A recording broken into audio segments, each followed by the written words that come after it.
Champ de force central.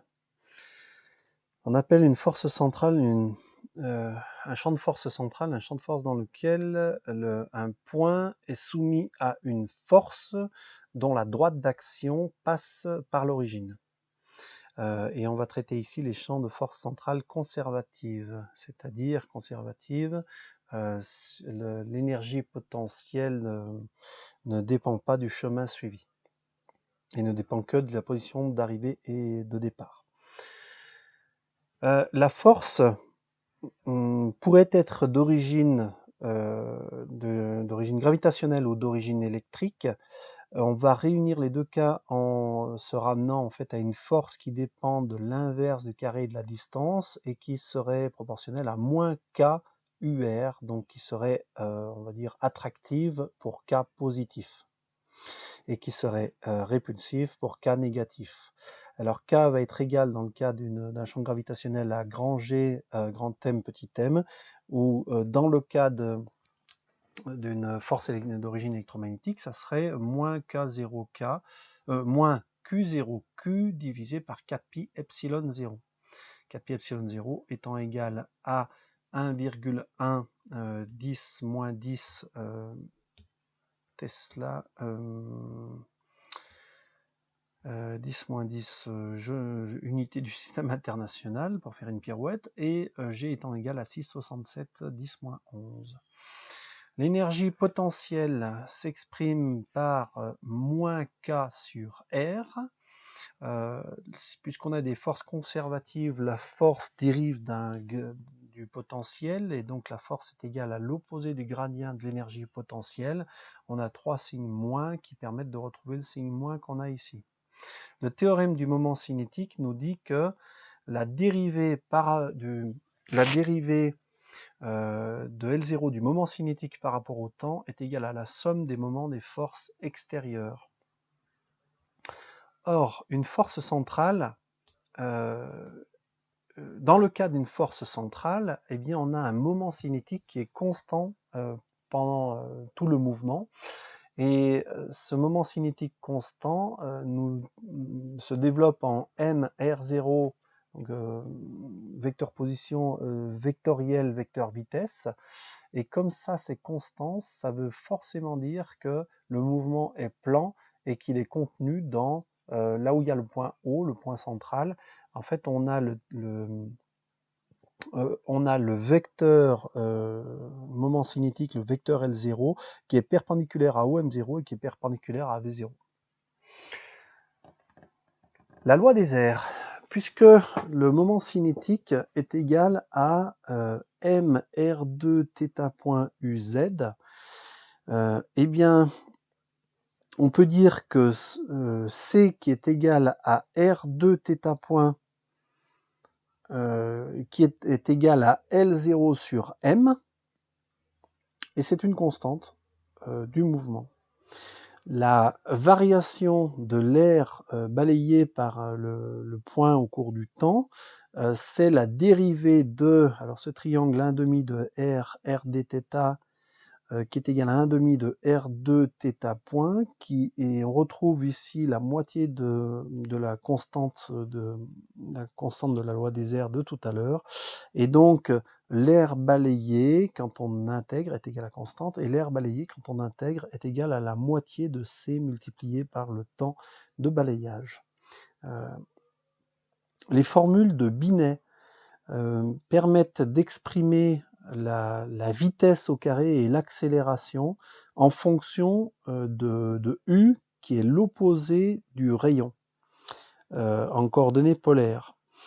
Cette astuce mathématique va permettre de supprimer le temps de l'équation du principe fondamental de la dynamique, que l'on obtient avec le principe fondamental de la dynamique.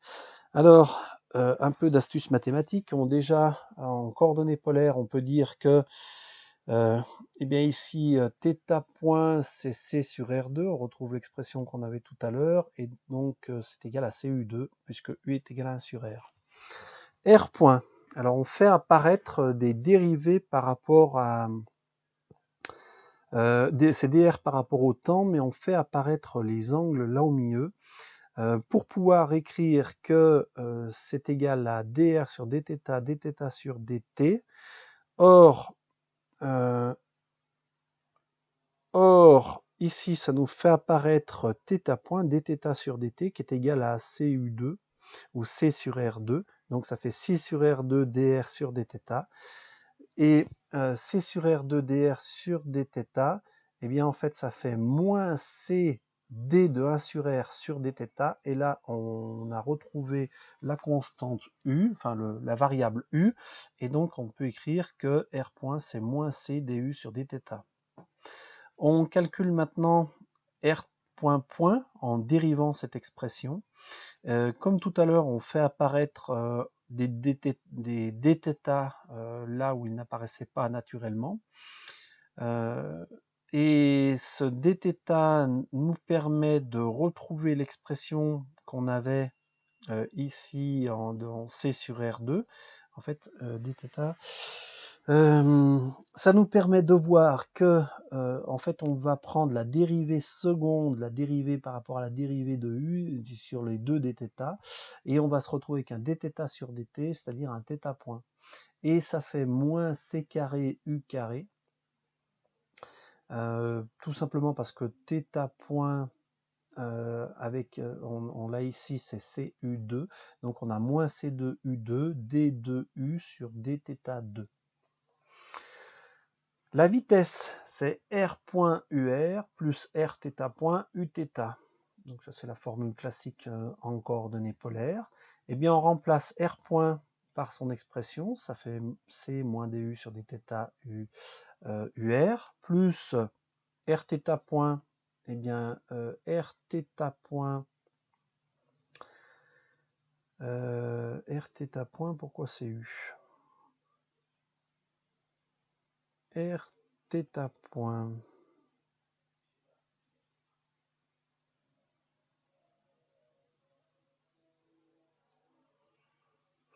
Oui, bah, rθ point, on multiplie par r ici, donc ça veut dire qu'on divise par u, et donc ça fait cu2. Rθ point, ça ferait pas u, ça ferait cu. Il manque peut-être un c ici, et c'est peut-être le c qui est ici. Ce qui fait que v carré est égal à, alors si on a ici deux vecteurs qui sont orthogonaux et qu'on veut prendre la norme, le carré de la norme de ce vecteur, eh bien on va prendre la somme des carrés des normes de chacun des vecteurs, c'est-à-dire c2 du dθ, le tout au carré, plus u au carré. L'accélération au carré serait, en faisant le même genre de calcul, retrouvé égal à moins c2u2 d2u sur dθ2 plus u. Encore une astuce mathématique, quand on écrit l'énergie mécanique du système, qui est égale à l'énergie cinétique, c'est-à-dire 1/2 de mr point carré, plus le mc2 de rθ, donc ça c'est la valeur de l'accélération, comment c'est lié au terme de vitesse qu'on a ici, rθ2. Oui. En fait, on fait apparaître un terme qui est normalement un terme d'énergie cinétique, mais qui est constant. Et donc, on l'attribue artificiellement à l'énergie potentielle, et on va appeler ça une énergie potentielle effective. Comme ça, c'est juste la constante des airs qui apparaît ici, qui vient être une constante qui se rajoute à l'énergie potentielle. Et donc, on a comme ça une situation où on n'a plus qu'une seule variable, R point. Ce qui va nous permettre de d'utiliser cette situation pour faire apparaître une équation différentielle assez facile à résoudre. Les lois de Kepler vont faire apparaître des forces, et ces forces, c'est donc moins K sur R2, c'est le cas qu'on a vu tout à l'heure, c'est pas un cas de raideur de ressort, c'est le cas qui permet d'englober soit des situations électriques, soit des situations liées à la gravité. C'est égal à moins K U2, donc, puisque U est égal à 1 sur R, et c'est égal à la masse multipliée par l'accélération. Eh bien, si on fait intervenir les formules de Binet, on peut transformer ce principe fondamental de la dynamique en d de U sur dθ2 plus U, qui est égal à K sur mc carré. Il n'y a plus de variable temps, on n'a plus qu'une équation différentielle en U, qui est l'inverse du rayon. Cette équation différentielle va faire intervenir des solutions de type, donc c'est une équation de l'oscillateur harmonique, hein, tout simplement. Donc on a une équation en cosinus de l'angle, et un déphasage bien sûr apparaît, mais on pourra le prendre nul si on choisit bien l'ordonnée à l'origine, de manière à avoir en fait une symétrie par rapport à l'axe O jusqu'au point de position à l'origine. Et donc ça c'est la solution particulière qui apparaît ici, K sur MC2C étant la constante des airs. Cette équation, finalement maintenant si on revient à notre variable R, eh bien, on prend l'inverse de tout ça et on arrive à 1 sur A cos θ plus K sur MC. Pour les mathématiciens, ça ressemble beaucoup à une expression de conique dans laquelle R est égal à un paramètre P divisé par 1 plus E comme excentricité cosinus θ. Alors, par identification, on va pouvoir dire que P est égal à MC sur K. Et le type de conique rencontré va dépendre de E, c'est-à-dire des conditions initiales. Le E étant le terme qui est ici, et le terme qui est ici, c'est le terme d'intégration là qui dépend des conditions initiales. Donc, si E est supérieur à 1, eh bien, on va avoir une hyperbole. Si E est égal à 1, une parabole. Si E est égal à 0, un cercle. Et si E est inférieur à 1, une ellipse, qui est le cas qu'on va détailler maintenant. Alors, prenons une ellipse. Elle est caractérisée par A, son demi-grand axe, par B, son demi-petit axe.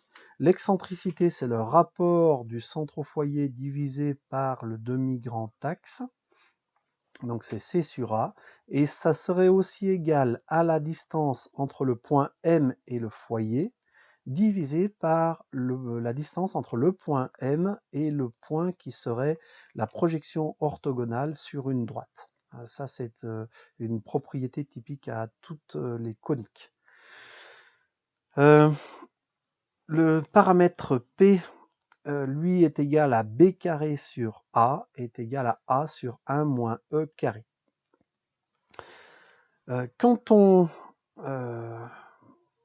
a défini cette ellipse, eh bien en fait son équation, c'est tout simplement si on prend l'origine en F, ce qui est souvent le cas quand on prend le Soleil par exemple qui occupe l'un des foyers, eh bien on va avoir l'ellipse qui va avoir pour équation x moins c sur a, le tout au carré, plus y sur b, le tout au carré, est égal à 1. On en arrive aux lois de Kepler. Dans le référentiel de Kepler, P comme planète décrit une ellipse donc, dont S est le foyer, S comme soleil. Deuxième loi, pendant un intervalle de temps ΔT, l'air balayé par SP est proportionnel à ΔT. Alors dA sur dt, c'est la constante des airs sur 2, ce qui fait que l'air balayé, c'est C sur 2 somme de dt, c'est-à-dire sur une période entière, ça nous donne CT période divisé par 2. Et bien dans ce cas, ça sera égal à pi fois b, c'est-à-dire la surface de l'ellipse, puisqu'on a balayé une période t en tout. Ce qui nous permet ici d'écrire la période en fonction des autres paramètres, donc T2 égale 2 pi AB le tout au carré sur C2. Si on retourne chercher les paramètres de notre ellipse, le paramètre P était égal à MC2 sur K, C était la constante des airs et C carré était égal à B carré K sur MA. Quand on met tout ça dans cette expression, les b carrés se simplifient et on se retrouve avec la troisième loi de Kepler qui est que T2 sur A3 est égal à 4 pi2 sur Gm. Donc la troisième loi de Kepler, le rapport T2 sur A3 est le même pour toutes les planètes qui tournent autour de la même étoile. Pour un mouvement circulaire, en fait, on a l'équivalent entre le demi-grand axe de l'ellipse A va devenir, pour un mouvement circulaire, tout simplement le rayon. Alors ça se démontre plus simplement, car ici la vitesse est la vitesse qui permet d'équilibrer la force centrifuge. Et alors cette force centrifuge, c'est mb carré sur r. La force de gravitation, c'est gmm sur r2. Donc la vitesse, c'est racine de gm sur r. Et cette vitesse est constante puisqu'on a ici un mouvement circulaire. Que r est constant, que m est constant et que g est constant. Donc cette vitesse constante nous permet de dire aussi donc la période, ça va être le périmètre divisé par la vitesse, la distance parcourue divisée par la vitesse. Et si on réunit toutes ces équations, on va pouvoir écrire que T2 sur R3, eh bien c'est 4pi2 sur Gm. On retrouve l'équation qu'on avait ici dans le cas général. Ce qu'on appelle le temps sidéral, c'est le temps que met la planète Terre à revenir exactement à sa position, enfin à faire un tour sur elle-même, mais pas à revenir face à la position du Soleil, à faire vraiment un tour sur elle-même par rapport à un référentiel qui serait héliocentrique. Donc c'est 365 jours, un quart, multiplié par 24, multiplié par 60, divisé par 366,25. Donc ça, c'est pour tenir compte pour tenir compte du jour qui est ajouté. Non, c'est parce que en fait, quand elle a fait un tour autour du Soleil, eh bien en fait, il s'est passé le tour de plus se retrouve sur le 366 ici par rapport au 365, et c'est le tour qu'elle a accompli autour du Soleil. Donc le temps sidéral, c'est 23 h 56 minutes 4 secondes. On peut donc, en appliquant la formule ici du mouvement, trouver le rayon qui correspondrait à une période de rotation qui est exactement égale à cette période cette période sidérale, et on trouve un rayon de l'orbite géostationnaire qui serait égal à 46 164 km. Ça, c'est le rayon, puisque ce qui correspond à une altitude, il faut enlever le rayon de la Terre, de 35 786 km. La vitesse de libération serait la vitesse pour laquelle ici en fait la vitesse qui permettrait de tourner sans arrêt au niveau du sol sans jamais retomber sur la Terre. Donc c'est un cas limite, on peut simplement calculer la valeur en appliquant cette formule. Donc en imaginant un projectile qui raserait le sol de la Terre et qui ne retomberait jamais par terre. Et donc cette vitesse de libération Gm sur RT, racine carrée, c'est de environ 8 km par seconde. Il y a une deuxième vitesse de libération qui correspond à la vitesse nécessaire pour sortir du champ de pesanteur terrestre, sortir de son puits de potentiel, et le calcul nous montre que cette vitesse, cette deuxième vitesse de libération, c'est racine de 2 fois la première vitesse, et donc le calcul nous donne 11,2 km par seconde. On aborde tout ce qui est mouvement de rotation. Le moment cinétique, qui est l'équivalent de la quantité de mouvement pour les déplacements en translation. Donc le moment cinétique, c'est une grandeur vectorielle qui se définit comme le produit vectoriel du vecteur position par le vecteur quantité de mouvement, c'est-à-dire MOM vectoriel V. Il s'exprime en joules secondes, c'est-à-dire en newton mètre seconde, ce qui est homogène à la constante de Planck H. Le moment d'inertie par rapport à un axe est le produit scalaire du moment d'inertie par rapport à un point de l'axe scalaire, le vecteur unitaire porté par l'axe. C'est une projection orthogonale. Dans le cas d'un mouvement circulaire, eh bien, on a ce moment cinétique L qui est égal à mr2 θ point uz, puisqu'on a la masse m multipliée par OM, c'est le rayon, multiplié par la vitesse qui est r θ point. Le moment se calcule avec le produit vectoriel, donc c'est OM vectoriel F. Donc ça nous donne le moment par rapport au point O dû à la force F. On peut aussi calculer le moment projeté sur l'axe en projetant ce moment vectoriel qui est une grandeur vectorielle en faisant son produit scalaire par rapport au vecteur unitaire porté par l'axe. Eh bien, on trouve une valeur de moment qui est un scalaire et que l'on peut trouver, donc le module de ce scalaire, du moins, la valeur absolue de ce scalaire serait égale au module de la force multiplié par ce qu'on appelle le bras de levier, la distance orthogonale entre la ligne d'action de la force et l'axe de rotation.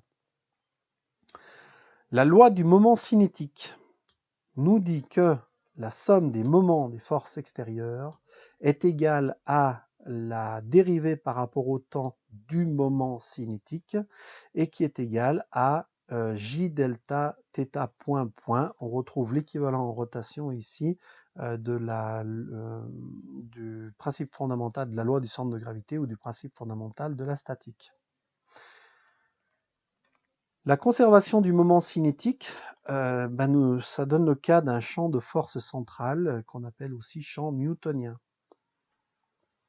Une force en rotation est caractérisée par sa puissance, donc comme par exemple pour un mouvement de translation, la puissance c'était la force fois la vitesse, et bien ici pour un mouvement de rotation, la puissance c'est le moment que multiplie la vitesse angulaire, θ point. Donc P égale mf scalaire θ point, multiplié par θ point, on est ici tout en scalaire.